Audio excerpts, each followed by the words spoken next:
कृष्ण जन्माष्टमी का त्योहार ठाकुर प्रेमियों के लिए बेहद खास होता है।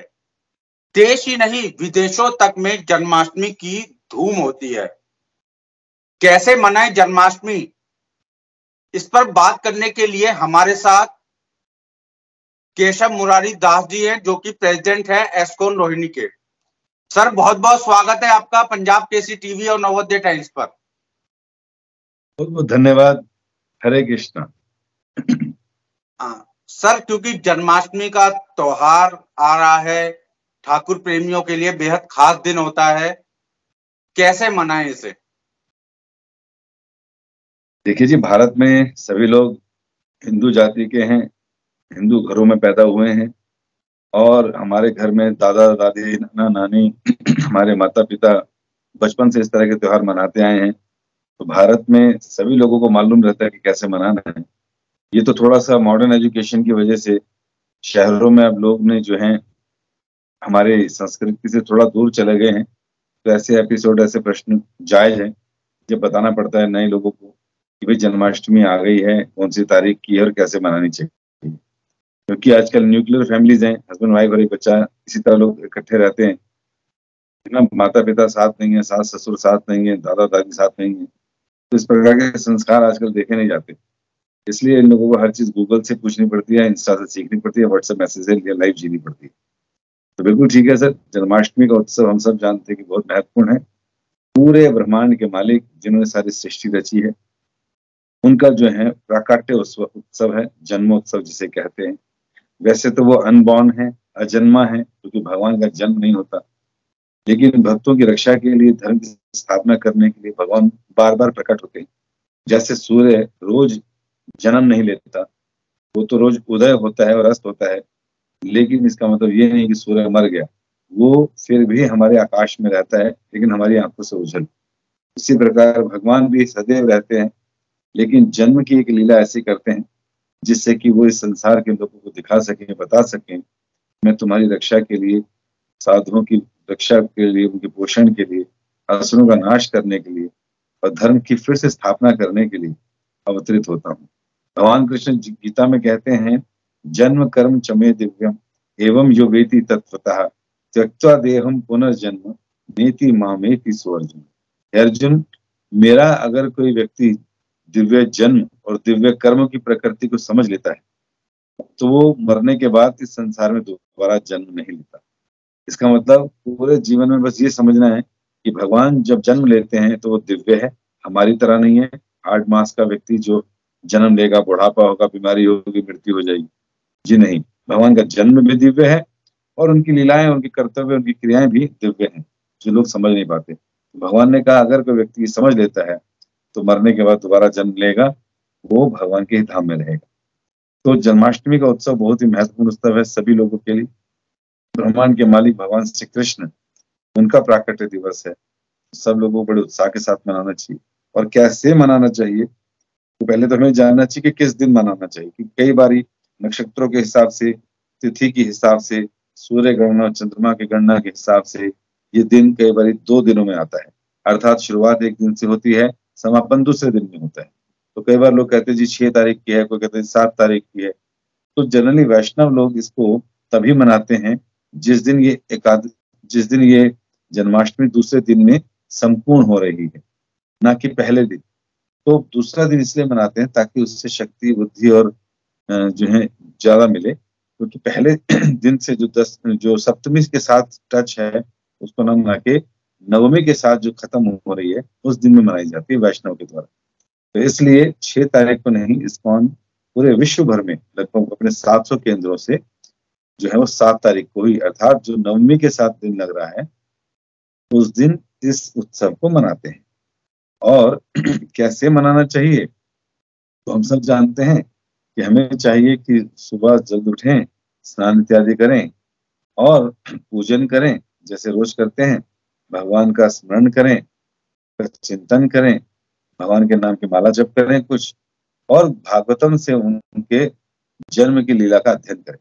5 अध्याय भगवान की जन्म की लीला के बहुत शुरू के, तो उसे पढ़ना चाहिए कि किस प्रकार भगवान ने जो है इस धरा पे जन्म लिया, क्या कारण था, क्यों पृथ्वी पे भार पड़ रहा था, क्यों पृथ्वी गाय का रूप लेकर ब्रह्मा के पास गई और ब्रह्मा क्यों भगवान के पास गए। जब भगवान ने उन्हें कहा कि पृथ्वी का भार उतारने के लिए मैं शीघ्र अवतरित होने वाला हूँ, तुम भी देवताओं को कहो कि वो सारे नीचे जाके अवतरित हो। तो भगवान पृथ्वी के भार को उतारने के लिए इस धरा पर अवतरित होते हैं, साधुओं की वृत्ति के नाम, साधुओं की रक्षा करने के लिए, और जो दुष्ट प्रवृत्ति के लोग हैं उनका वध करने के लिए, और धर्म की फिर से स्थापना करने के लिए। तो गीता के द्वारा भगवान श्री कृष्ण ने गीता का ज्ञान दिया, धर्म की फिर से स्थापना की। और इस प्रकार जब दसम स्कंद पढ़ते हैं, भगवान की सुंदर लीलाएं पढ़ते हैं, तो भगवान के प्रति प्रेम बढ़ता है, उनके बारे में जानते हैं तो और शिक्षा मिलती है, क्योंकि भगवान ने कहा मेरे बारे में जानोगे, मेरे कर्म को, मेरे जन्म को समझोगे, तभी 84 लाख योनि से आसानी से निकल पाओ। तो इस प्रकार सुबह उठकर भगवान के विषय में कुछ पढ़कर उनकी कथा इत्यादि सुननी चाहिए, और साथ ही साथ नाम जप करना चाहिए, और इस तरह से पूरा दिन प्रयास करें, निर्जला फास्ट रखना चाहिए, अर्थात पूरा दिन जल बिना ले। ये आपकी फास्टिंग सुबह शुरू हो जाती है, ब्रह्म मुहूर्त से पहले अगर कुछ जल लेना चाहे तो ले सकता है, लगभग 4 बजे से पहले, लेकिन उसके बाद जल ना ले। और उसके साथ साथ पूरा दिन निर्जल रहकर जो है क्या करे, फास्टिंग रखिए। बताते हैं अगर कोई निर्जल फास्टिंग रखता है रात्रि 12 बजे तक, तो इसमें कई कई व्रतों का, कई कई तपस्याओं का फल उसको एक ही दिन में मिल जाता है, क्योंकि उसने जन्माष्टमी का उत्सव का फल जो है फास्ट रखा था। तो इस तरह से उसको क्या कहते हैं, फास्टिंग इत्यादि रखनी चाहिए, और रात्रि 12 बजे जो है जल से और फल से अपना फास्ट खोल सकते हैं। तो इस प्रकार हमें करना चाहिए। इसलिए मैंने पूछा जन्माष्टमी कैसे मनाएं, क्योंकि लोगों के मन में उत्सुकता रहती है, और जो आप बात कहते हैं लोगों के मन में, और लोग उसको फॉलो करते हैं। इसी से जुड़ा मेरा एक और सवाल है आपसे, जन्माष्टमी पे लोग पकवान बनाते हैं, किस तरह के पकवान बनाने चाहिए, क्या कुछ भगवान को भोग लगाना चाहिए? देखिए, जन्माष्टमी एक बहुत बड़ा उत्सव है, और हमें जैसे बताया कि भगवान श्री कृष्ण से संबंधित है, जो संपूर्ण ब्रह्मांड के मालिक हैं। पूरे विश्व भर में आप जितने भी धर्म देखेंगे, जितने भी पंथ देखेंगे, उन सब में गुरुजन एक भगवान की बात करते हैं। वो कहते हैं, मोहम्मद जी आए तो उन्होंने कहा अल्लाह बहुत महान है, यीशु आए तो उन्होंने कहा गॉड बहुत महान है, नानक देव जी आए तो उन्होंने कहा गोविंद बहुत महान है, लेकिन कृष्ण ही आए जिन्होंने कहा कि वो भगवान मैं हूँ, सारी सृष्टि मैंने की है, और मैंने ही अपने अंदर उन्हें विराट रूप दिखाया, सभी देवी देवताओं को भी दिखाया। तो जब हम लोग जन्माष्टमी जैसा उत्सव मनाते हैं, तो हमें चाहिए कि हम लोग उस दिन क्या पकवान बनाए। सबसे पहले तो देखिए, जन्मोत्सव है, जब हमारे किसी दोस्त का जन्मोत्सव होता है तो हम क्या तैयारियां करते हैं, हम अच्छे कपड़े पहनते हैं, नहाते धोते हैं, उसके लिए कुछ गिफ्ट रखते हैं, कुछ ना कुछ बढ़िया जो उसको पसंद है वो बनाने की कोशिश करते हैं, और ज्यादा खुशी है, पैसा ज्यादा है तो और लोगों को भी बांटते हैं। तो इसी तरह हमें भगवान के जन्मोत्सव पर भी इतना ही उत्साहित होना चाहिए। और फिर क्या करना चाहिए, सुबह स्नान इत्यादि करके नए वस्त्र आभूषण इत्यादि पहनकर मंदिर जाना चाहिए दर्शन करने के लिए, और भगवान के लिए फल फ्रूट, इसके अलावा 56 भोग जैसे भोगों की तैयारी करनी चाहिए भगवान को अर्पित करने के लिए। हम लोग उस दिन तो अन्न से और फल से उपवास रखते हैं, लेकिन भगवान का कोई उपवास नहीं है। हमें भगवान को ज्यादा से ज्यादा वो चीज अर्पित करनी चाहिए। रात्रि में हम लोग भगवान के लड्डू गोपाल जी, हमारे राधा कृष्ण है, उनका अभिषेक करें, और अभिषेक में पंचामृत का इस्तेमाल करें, दूध, दही, घी, मक्खन, है ना, और जल इत्यादि, शहद इत्यादि, और भगवान के विग्रहों का सुंदर ढंग से अभिषेक करें, और उनको सुंदर और नए आभूषण पहनाएं, भगवान को उसके पास सुंदर आरती दे, आरती करें उनकी, और फल और 56 भोग को ऑफर करें। रात्रि में फल भोग लाके आप खा सकते हैं, लेकिन अन्न ना खाएं, अन्न अगले दिन खाएं। तो इस तरह से भगवान का जब सुंदर अभिषेक करते हैं, तो हम लोग इस फेस्टिवल को सुंदर ढंग से मनाते हैं, और इसका प्रसाद का वितरण आप लोगों में कर सकते हैं, हर तरह के व्यक्ति में कर सकते हैं, ताकि उनका भी उद्धार। इस तरह से हमें रात्रि तक फेस्टिवल मनाना चाहिए।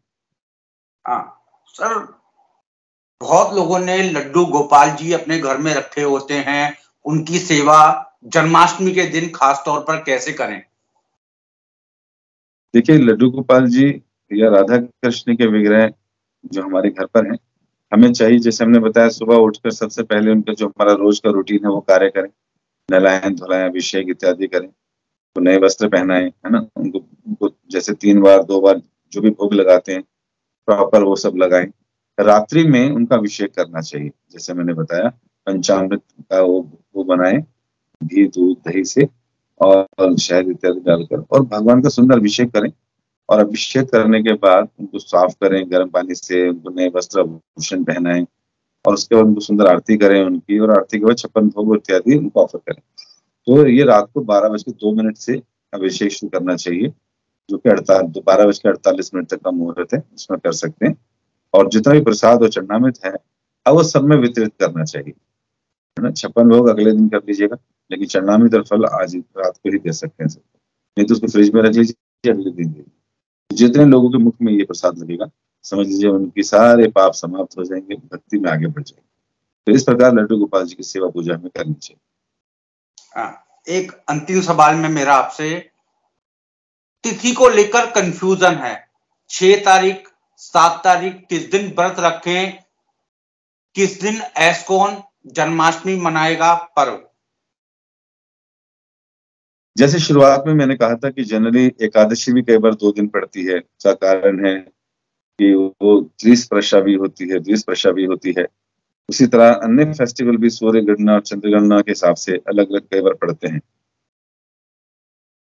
ऐसे में हमें ध्यान रखना चाहिए कि जैसे जन्मोत्सव है जन्माष्टमी का, तो जन्म अष्टमी अर्थात वो 8वां दिन है अष्टमी, तो अगर वो सप्तमी के साथ मिल रहा है तो उसको ना करें। आप अष्टमी अगर नवमी के साथ मिल रही है, नवमी में समाप्त हो रही है, तो आप उस दिन अपना त्योहार मनाइए। तो जैसे इस बार 7 तारीख को हमें प्रयास करना चाहिए वैष्णवों को जन्माष्टमी का उत्सव को मनाना चाहिए। तो ऐसी कभी भी कंफ्यूजन हो तो आप जो है वैष्णव पुजारी से बात करें और वो आपको सही तरीका बताएंगे। इस्कॉन जो है उसी वैष्णव कैलेंडर को फॉलो करता है, इसलिए पूरे विश्व भर में हम लोग उसी तारीख को मनाते हैं जो तारीख नवमी के साथ मिलती है। तो इस तरह से इससे हमारा जो है आध्यात्मिक बल भी बढ़ता है, भगवान की कृपा भी अधिक मिलती है। तो इस तरह से हमें दूसरे दिन मनाना चाहिए। बहुत बहुत शुक्रिया पंजाब केसरी टीवी और नवोदय टाइम से बातचीत करने के लिए। आपका भी धन्यवाद। अभी सारे दर्शकों को जन्माष्टमी उत्सव की बहुत बहुत बधाई। भगवान आप सब पे अच्छी कृपा करें ताकि आप आगे बढ़ सकें भक्ति में। धन्यवाद। हरे कृष्णा। हरे कृष्णा।